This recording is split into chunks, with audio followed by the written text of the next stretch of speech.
You're listening to the Trade Show Insights Podcast, Season 15, Episode 5.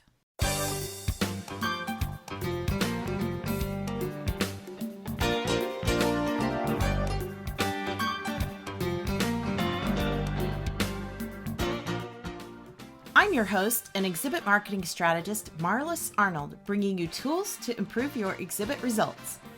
On today's episode, brought to you by the Exhibit Marketers Cafe, we're continuing our series on what trade shows should do now by focusing on communication.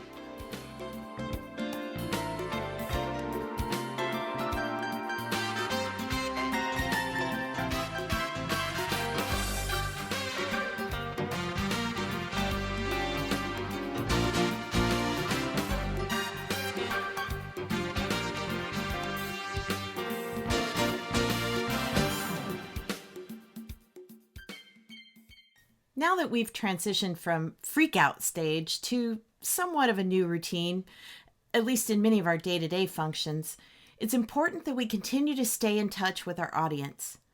And no, I'm not talking about the endless stream of crisis communications that we're all getting sick of seeing in our inboxes on a daily basis. I mean, it's okay to address the problems you know they're facing, but instead of feeding off the fear, offer up solutions and support. Now is not the time to stop marketing, even if you're the organizer of a show that's been canceled. It's been shown during past times of crisis that certain companies emerge stronger in the eyes of their audience, while others either alienate people or simply fade away from view. According to one study conducted after the recession of 2008 and 9, companies that either maintained or increased marketing during the downturn grew by 275% over the next 5 years, while those who cut back grew by only 19%. So focus on building trust and strengthening your relationship. Your goal should be to stay visible without becoming a pest. You know the companies I'm talking about. They send you like 3 or 4 emails a day, yet don't really say much in any of them. So, how should you be communicating? Well, connect one-on-one whenever possible. Think about how much that surprise, "I'm checking in because you were on my mind" phone call has meant to you over these past few weeks. Well, you can share that same warm, fuzzy feeling with your contacts. Support your community by giving back in whatever way you can. Now, this has been demonstrated over and over in the trade show industry during recent weeks. Exhibit designers and printers who began producing PPE or temporary structures to serve the medical community, convention centers that were turned into temporary hospitals, hotels who were donating food to local food banks, and more. Be consistent. Stay active on social media channels as well as sending emails once or twice a week. Post often enough to stay on their radar, but don't overload them with too much information. Provide relevant educational content. Answer the questions you know they're asking. That's been my goal in creating the weekly virtual lunch in the Exhibit Marketers Cafe. We've had great discussions on all kinds of topics for the trade show community. And that's also why I'm hosting the virtual event Trailblazer Summit in a few weeks. Watch for details on that coming soon. It's my goal to be a resource for you during this time when our industry is struggling to navigate through the storm. Demonstrate that you're a leader and adapting to the changing environment. Create virtual tours of your facility or showroom. Turn your canceled exhibit into a virtual event with live stream product demonstrations or a Q&A session. Connect on a personal level. Think about how TV anchors and even late-night talk show hosts have changed the way they connect with their audience. I mean, Jimmy Fallon even incorporates his wife and kids into The Tonight Show, revealing how he's just like us.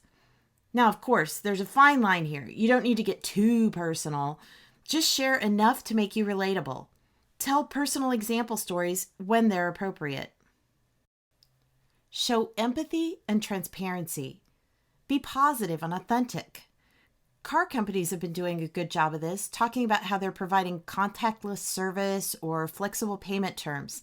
Their message is, "We're taking care of you," which leads us to ask how you can help. Find out how you can serve them. What resources or tools do they really need right now? Help them fill in the blanks. What might they not even realize they need? Can you connect them to the right things, even if it's not something you can provide? Now is the time to refocus your marketing.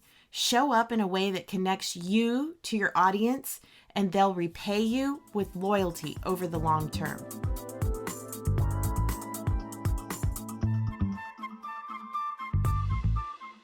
If you missed part 1 of this series on how to prepare for a comeback, you'll find that on TradeshowInsights.com.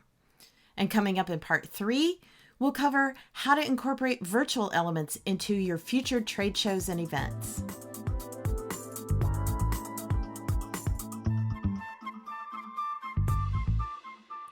If you enjoyed today's episode and would like more, you can subscribe to the podcast and automatically receive future episodes on your chosen device. Simply search for Trade Show Insights in Apple, Spotify, Stitcher, or virtually anywhere else that podcasts are found, then click the subscribe button. Trade Show Insights is protected by the Creative Commons copyright license. You may feel free to share this recording with colleagues or embed it on your own blog, as long as it's shared in its entirety and is not used for commercial purposes. To learn more, please see the link in the sidebar of the show notes at TradeshowInsights.com. Well, that's it for this episode of Trade Show Insights. Be sure to check out our show notes and archives at TradeshowInsights.com. You can also connect with me using the social media links or the contact page on the site. I'm Marlis Arnold. Thanks for listening, and be sure to join us next time for more tools to improve your exhibit results.